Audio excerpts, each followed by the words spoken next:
Hey there, good afternoon. I'm Jovhannah, the spiritual love healer. Welcome to Abundantly Ever After, which is a Facebook group that I created to support you in living abundantly ever after the pain, the drama, the BS, and just the struggles of the past. I'm super excited that you have joined me here. And I'm glad to see that we are starting to grow and hope that we do continue to thrive. So today I want to come to you to talk about your mind and what is it that you're thinking. So as you come into the group, you share with me what you're looking to be supported with and what you're looking to gain as a member of the group.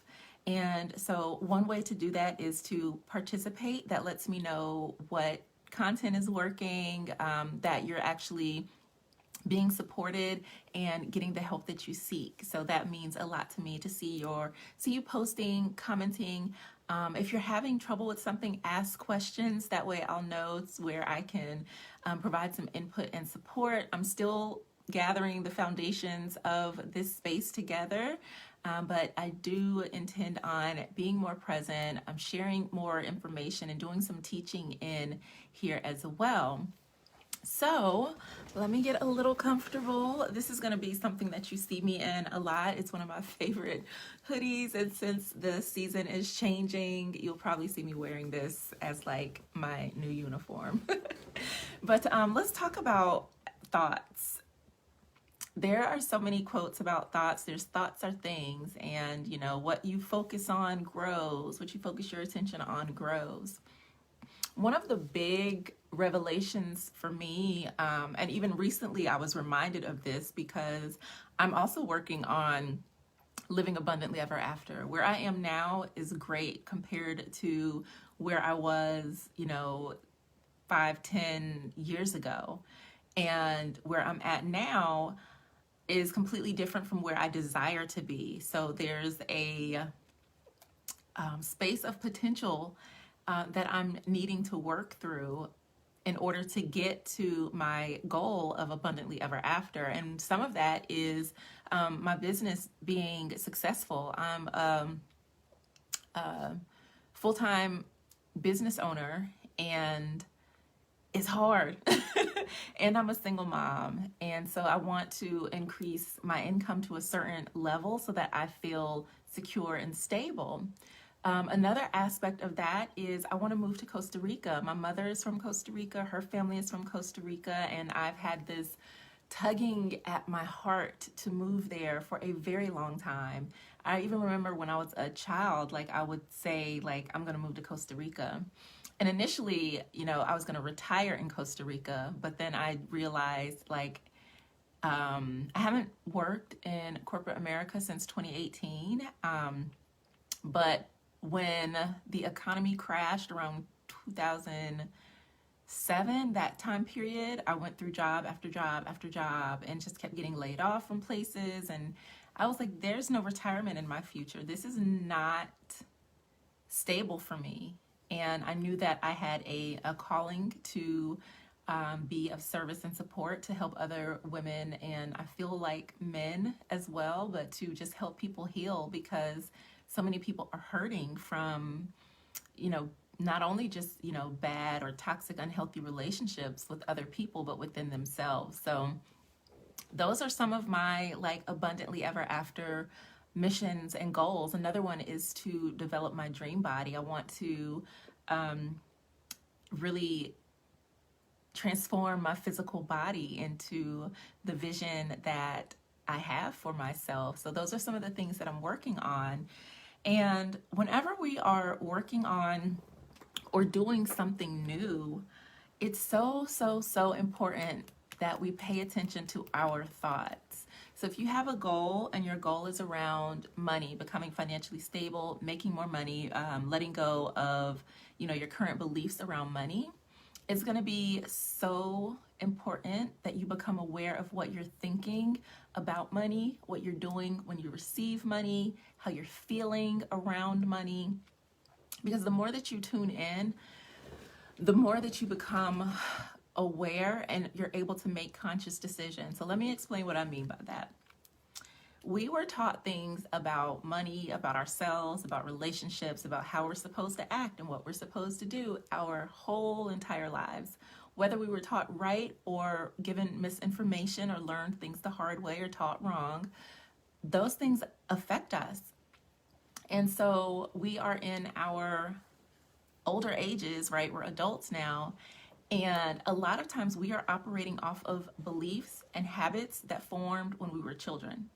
And we don't realize it because we feel like we're functioning adults. We go to work, we pay bills, we take care of our family, we do this and we do that. But when we get down to the core of it, a lot of us still hold beliefs that we're not good enough, that money is, only for the elite, that, love is supposed to be a struggle, that I can't be more than what I am or what I've experienced. And it's because we're operating off of these unconscious habits and beliefs. So it's kind of like we're running on autopilot. And this is the reason why when, at the new year, everybody's like, I'm going to go to the gym, I'm going to go get fit. And then a couple weeks in, the gym is empty again. It's because our subconscious patterning is not used to that. We are used to running on certain programs and systems. And so think about it like a computer, right? I have a Mac, so it runs on its operating system. If I were to, we all have our own operating system. The operating system that you're running on is your subconscious thoughts most of the time. We are not usually consciously making decisions. That's why you get up, you brush your teeth, you get dressed, and you don't really have to think about those things. They're things that you just know to do because they're unconscious habits. It's like nail biting.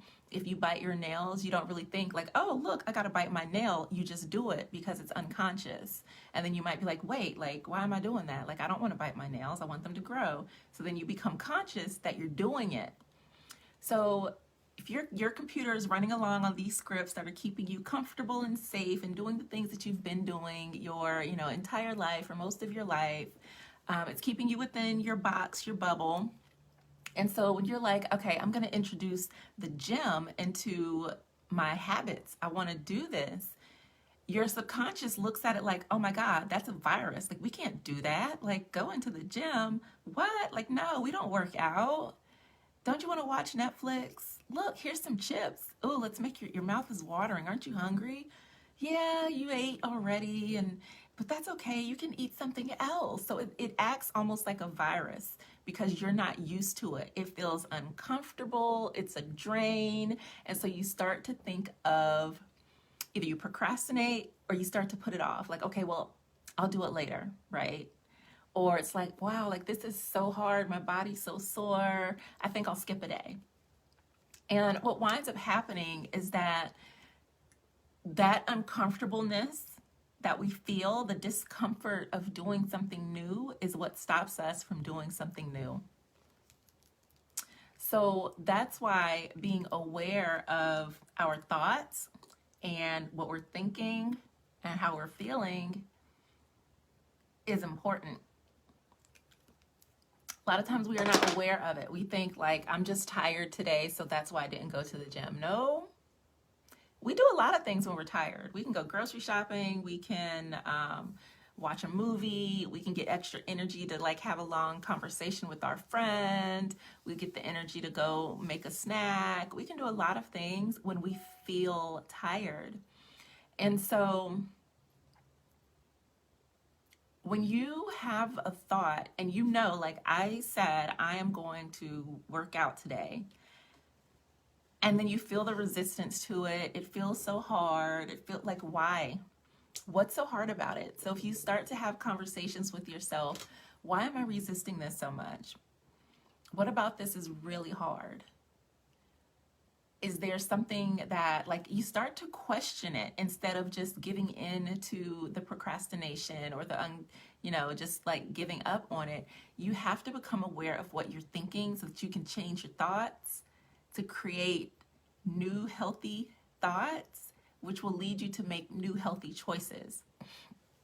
So still using like the gym as an example, I guess, because it's one of my things. So it's like, One of the things that would keep me from working out, like I don't want to go to a gym. I just don't. Even before, the pandemic, I didn't want to go to the gym. I don't like touching stuff where people are sweating on things, and it's intimidating on top of that.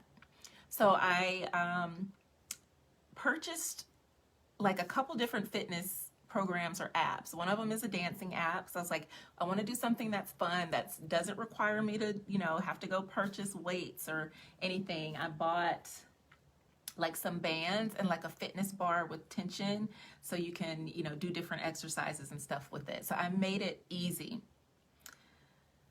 I still hadn't used it, but last night I was like, okay, I'm gonna pull it out. I put it together, and now it's sitting there just ready for me to use it.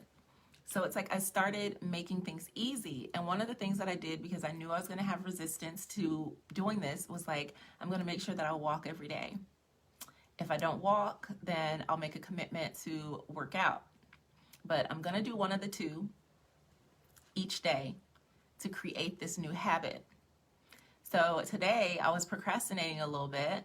There were some things that I needed to do, but in the back of my mind, I'm telling myself I'm still going to work out because I made that commitment to myself. Old me would have just been like, well, yeah, I didn't get it done in the morning, so I'll just do it tomorrow morning. It's like, no, I have to figure out when to fit that in so that I can do it and so that I can feel good about myself for doing it. The more that we pay attention to our thoughts and see like why we're doing what we're doing, the more you will be able to start to control and change things and start to see things change in your life. So as you go about your week or your day, just be mindful of what things are you doing, and if you're doing them consciously, meaning did you make the decision to do it, or was it an automatic habit? Like this morning or today, I made a conscious decision to have a protein shake instead of like a granola bar or something that had like a little more sugar. So I made the conscious decision to drink a protein shake so that I can get some healthy calories in this morning in addition to my workout, because I really wanted to reach for something sweet. And I was like, no, like, why do that when I purchased this to support my healthy habits? And it was good and I enjoyed it. And so that created a new habit in the morning. If I'm going to have a protein shake, it's something simple that I can whip up and take with me to go get Savvy from school, which it's almost about, or drop her off at school. It's almost time for me to go pick her up now. But making conscious decisions is what will lead you to change. One of the things that helped me before when I was struggling with depression and anxiety was coming up with a mantra. And my mantra was, life is about positive forward movement. Life is all about positive forward movement. And for me, that signaled if it was not something positive, if it wasn't something that was going to move me forward in life, then I couldn't do it. And I mean, I said that like probably hundreds, if not thousands of times each day. I would be like, wait, is this positive? Is this going to move me forward toward my goals? No? Okay, then I'm not going to do it. So come up with a mantra for yourself that you can recite, that you can post, in your car, around your desk, on your bathrooms, post it everywhere. Put it as your wallpaper on your phone so that you're constantly seeing it and reminding yourself so that you're able to check in and make aligned choices. So I hope that this helped you. Thank you so much for tuning in. I'm sending you an abundance of love. Let me know what you thought. Leave your comments below, even if you're watching the replay. I'd love to hear from you. And have a beautiful rest of your day. Bye.